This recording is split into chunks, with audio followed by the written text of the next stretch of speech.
And we're recording. Hi Mel, how you doing? I'm good, thank you. Cool.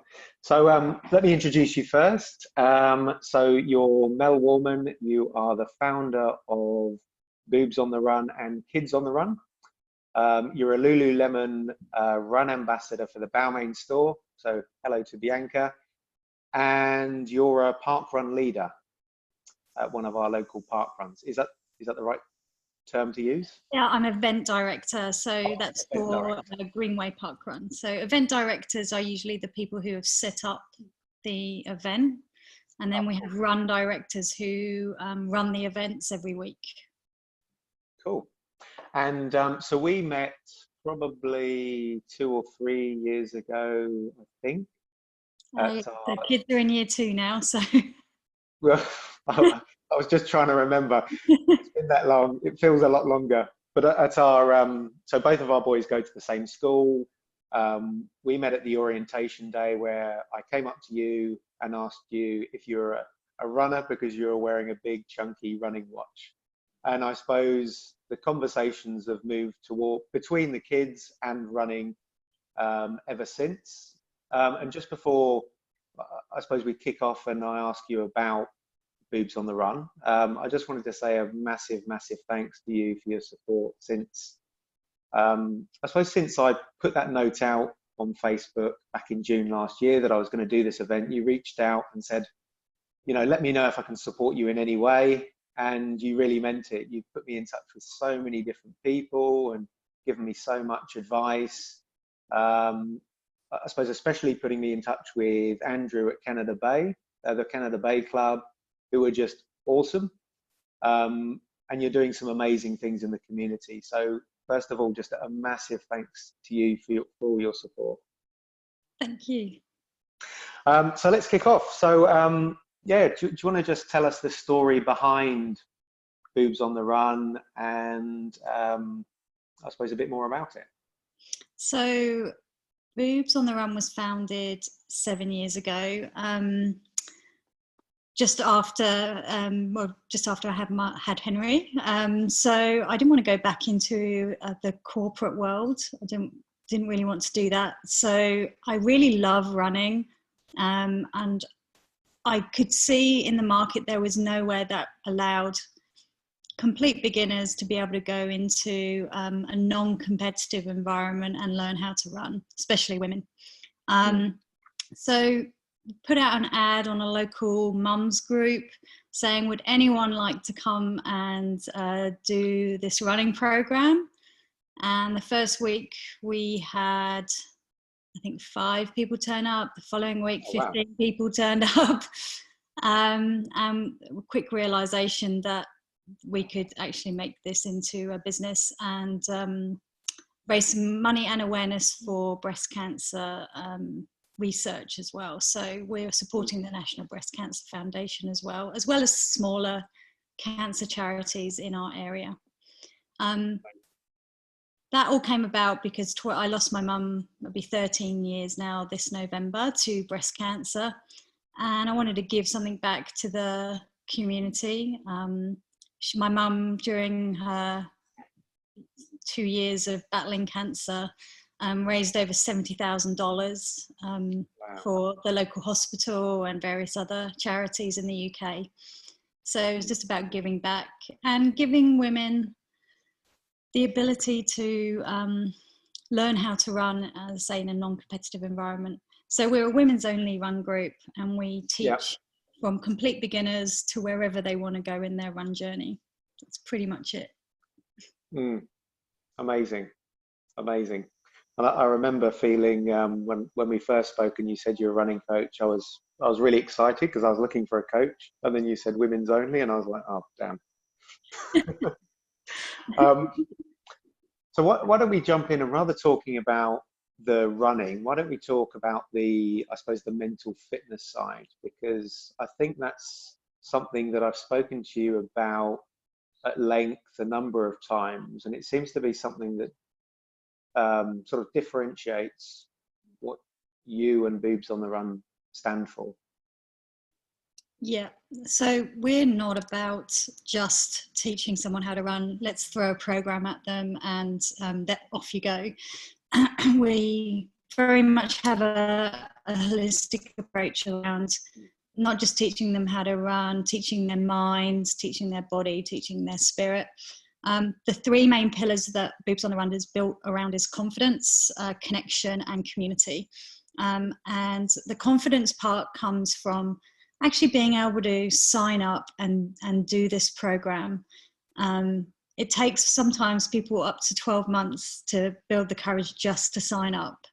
The connection is having a connection to our wider community, and then obviously the community looks after that person as they keep going. Within our programs, we also include a lot of mind work. We know as runners and as coaches that running is 95% mindset, 5% body. Our bodies can do this. It's about putting one foot in front of the other with a little bit of technique included. But our mindset is the most important part, and usually it's the bit that actually stops us. So we include things like power songs. So music is an amazing tool to uplift. It can make you cry, it can make you laugh, it can do all those things. So we ask our ladies to pick a song that really gets them going, and they listen to it before they come to the run group. So it's like, sing it as loud as you can, like no one's watching, in the car, and it just really gets you amped up and you're ready to kind of go, and your mindset is already in a much more positive place. We also talk about positive mantras. Now, we all know that we have that negative Nelly or that mean girl in our head, a mean boy for you, that tells us we can't do it. And, you know, it does turn up. So rather than just ignoring it, we want to have a little bit of a comeback to that voice, because we have to listen to it and say, actually, no, I'm not going to give up. I'm going to do this. So the positive mantras are very, very personal to an individual. Mine is, you can achieve what you imagine. So if I'm running, like we ran the 21K, it's like, well, I know I'm running 21K, so I'm doing it. It's done. Even though my legs were hurting around the 19K mark and I knew I only had 2K left to go, but it was like, come on, you can achieve what you imagine. So it's just about bringing that voice under control. We know it's there, so it's just saying, yep, I know you're there, but I'm going to tell you to bugger off. And the other one is just learning to be kinder to ourselves. We are our worst critics, and we have a terrible way of putting ourselves down if we don't achieve something. So it's about making sure that we say to our ladies, if you've had a bad run, put it to the side. The next one is going to be better. Don't let that one run dictate what the rest of those are going to be like in the program. So it's a very holistic approach in terms to running. It's not just putting one foot in front of the other. And I think a lot of our ladies really benefit from that as well. Yeah, definitely. And of course, it's only applicable for running, those things you just mentioned. No, of course not. I'm joking. So do you get a lot of feedback then to say, I suppose, women turning up and coming to your I suppose running workshops and classes, and I suppose hearing back stories about how it's impacted their lives? Yeah, and we have had lots of ladies from the very funny, in terms of, like, we've had a lady tell her husband that the running program was actually half an hour earlier, so she could leave the house half an hour earlier and sit in peace for 30 minutes before she went running. So it's given her a bit of me time and just a bit of reflection time to be able to go out and have that time to herself 3 times a week. To where we've had ladies say to us, a lot of women come to us because they've either lost themselves in their family lives, or they've lost themselves in their work lives, or they've lost themselves in both. And their self-esteem is such a low that they just don't know where they are anymore. And one lady in particular had turned around to me and said that she felt her family was running away from her. She'd watched the kids and her husband play sport every weekend, and she just felt like she was on the sidelines. And this was something that she could do to kind of keep up with them. And she is still running now, which is fantastic. So it's given her just that new lease on life, and she's taken the learnings into other parts of her life as well, which is great. Amazing. We've also helped women in DV situations, domestic violence situations, where they haven't had the confidence to either get in the car and drive to a run club before, or just go out and have that time to themselves. So it's been a real, there's been so much feedback. We've had over 2,500 women through our programs in the last 7 years. So we've touched a lot of lives, which, you know, I'm really grateful for. And you should be. I mean, we've spoken a bit before about Lululemon and the training you do with them. How do you think the leadership training you've been on there, what sort of insights have you brought back, and how has that complemented your approach to coaching? Yeah, being a Lululemon ambassador, I think most people think that it's just about the clothes. And yeah, you get a lot of free clothes, but as a company, they are actually amazing in terms of their leadership training. So I've been on a run immersion with Lululemon where we did a lot of self-reflection about our reasons, our whys, why we run, our real reasons that we run. And is that, sorry to interrupt, is that something you ever really thought about before, or is it just sort of bringing it to conscious attention? It's a bit of both, because your first reaction to why you run isn't your real reason. It's about being a bit deeper behind that. And actually, I think you and Gus talked about this a little bit. It's about that banter thing. So the first thing you say is a bit of banter. Yeah. So my first reaction was so I can eat all the food and drink all the wine. But that's of course not my reason for running at all. But it got a laugh in the room.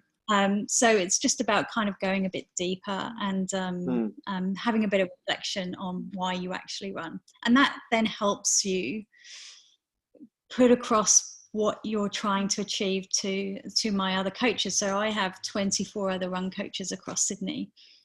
So passing on that leadership training to them has been really important for me as well. So we're ensuring that everyone who comes through Boobs on the Run gets the same program and the same attention. Cool. And I suppose now moving to yourself, what do you do when you feel momentarily overwhelmed or stressed? So for me, I actually sleep more. I know it's a weird thing, but I do.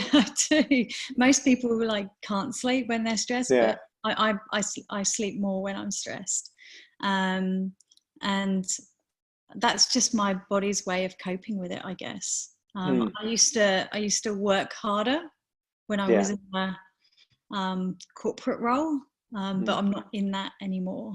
And there's only so much running I can do every day. So it is part of the routine in terms of stress relief, but it's not, but sleep for me is the most important part. Okay. And other than sleep and running, is there anything else that fits into that self-care routine? So just having a bit of downtime. I am a massive extrovert, so being with people is really important to my well-being. So this bit, isolation has been pretty tough on other extroverts, where my husband's a complete introvert and loves being a homebody, so this is just perfect for him. But yeah, so I get a lot of my connection from being with other people. But yeah, but I guess I don't really. What other hobbies? I do a bit of power kiting, and I used to do a bit of mountain biking, but not anymore. Fair enough. When you have kids, these things kind of go out. Exactly. What hobbies did I used to have before kids? I can't remember. I suppose having worked with and sort of coaching a lot of women, how do you think, or what's your opinion on the sort of state of women's mental health and men's mental health, and I suppose some of the key differences that you see? We still see women completely maxed out in stressful environments with work and home. I know there's been a real push in the last probably 12 months around men and women's health in the workplace, which has been fantastic. Yeah. And a lot more workplaces are actually taking that on board, and that fitness is part of that. Not just going to see a psychologist, to chat about things. It's actually about getting out and moving, and exercise is definitely a big part of that. But yeah, we still see the stresses, the day-to-day stresses that these women come to us with. But it's amazing how quickly they build a community within our running community and our Boobs on the Run community, with women that they would never have met otherwise. Yeah. So we have women who are, from top CEOs down to across the board of, stay-at-home mums. There's nothing wrong with being a stay-at-home mum at all. It's, it's an important job too. But we have women from all breadths of life, and they all come together because of running, which is awesome. And I think that helps with mental health in our community. It also then, because their mental health has improved, or their mental fitness has improved, it improves their home lives as well. So they sleep better, they tend to eat better. When you're exercising, you tend to make better choices, and so they're kind of less stressed, and their family lives are a little less stressed, and they're not shouting at the kids or their husbands or their partners. So it does all flow through, I think, just from learning to run, to taking all those learnings into other parts of your life as well. Yeah, definitely. I mean, just through you, I've learned a lot about men's mental health as well, and just how many people have come forward and said, yeah, I'm not in a good place, or I need some help. And I think it's amazing that with you just opening yourself up, that's allowed a lot of your friends to be able to do that. You've probably saved a few lives. Well, thank you. If that is the case, I'm, very grateful. Yeah, thank you. So moving on to the quickfire round. A slight change of pace. Okay. So what is your favorite race? It's got to be City to Surf. I don't know why, I just love hills. I love that. Do you listen to anything when you run? So when I'm coaching, no. But on the rare occasion that I do end up running on my own, which I've actually found in the last couple of weeks that I really don't like running on my own. But if I am listening, I listen to a bit of music, but it's probably something pretty, so hardcore rock or something like that. So really like loud. Yeah. So I can't hear myself breathing. But yeah, a bit of music. I don't tend to listen to podcasts. That doesn't kind of distract my brain enough. Yeah. How many pairs of running shoes do you own? 1, 2, 3, 4, 5, 6, 7, 8, 11. 11. 11. And I usually have 3 on rotation. I have lots in boxes still that I've just bought and just waiting to be put into rotation. Yeah. Who has been the biggest influence on your life so far? Oh, this is a tough one because for me, I guess my mum has been a massive influence in all of this. But there are so many other people who have come in and out that have really helped me get to the point I am. But yeah, I would say my mum. I miss her dearly, and I often wish I could have a chat with her and tell her everything I'm doing, and I know she'd be proud of me. Oh, very proud. And what's your favourite quote? So I've been racking my brains. I even did a Google about quotes, and it was like, I don't really know. So I've got to say, I don't know. I don't really have anything that really stands out to me, apart from my positive mantra, I guess, which is you can achieve what you imagine. But can I really quote myself? Of course you can. Why not? All quotes started with somebody quoting themselves anyway. Yeah, that's very true. And it's a bit like my one that Lily first gave me, which is if you can dream it, you can do it, which is a Walt Disney quote. So very similar. Yeah, one of my run leaders, we did the coast trek. So it's like the 60 kilometers, I think it is, walking. And I said to her as we were just getting to the end, I said, if you can walk this, you can run this. And she ended up running the Canberra 50 the next year. Wow. So it's amazing what you say, what people take on board as well. Yeah, definitely. So yeah, thank you so much. I'll just finish by asking, where can people go to find you and Boobs on the Run, and also Kids on the Run that we didn't talk about? So Boobs on the Run is our website. So we've got www.boobsontherun.com.au. We're also on Facebook. If you search for us, you will find us. It's not the kind of name you can forget.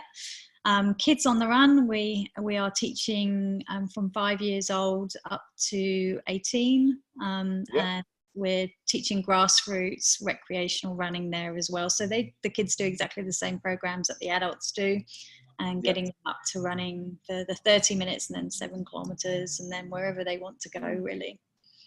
Which I'd highly recommend, because that's my kids went through, was it a year ago or 2 years ago? And Lily picked it up, and I did a couple of runs with her last year, and she's loving it. So yeah, amazing. She's probably faster than me now. Well, she's faster than Vicky. So awesome. Kids on the Run is www.kidsontherun.com.au. So check us out. Definitely. Amazing. Thank you again, Mel, for all your support and guidance over the last few years. And looking forward to going for a run again with you soon. Awesome. I'm going to go and have a nana nap. I don't blame you. Thanks again. Take care. Bye. Bye.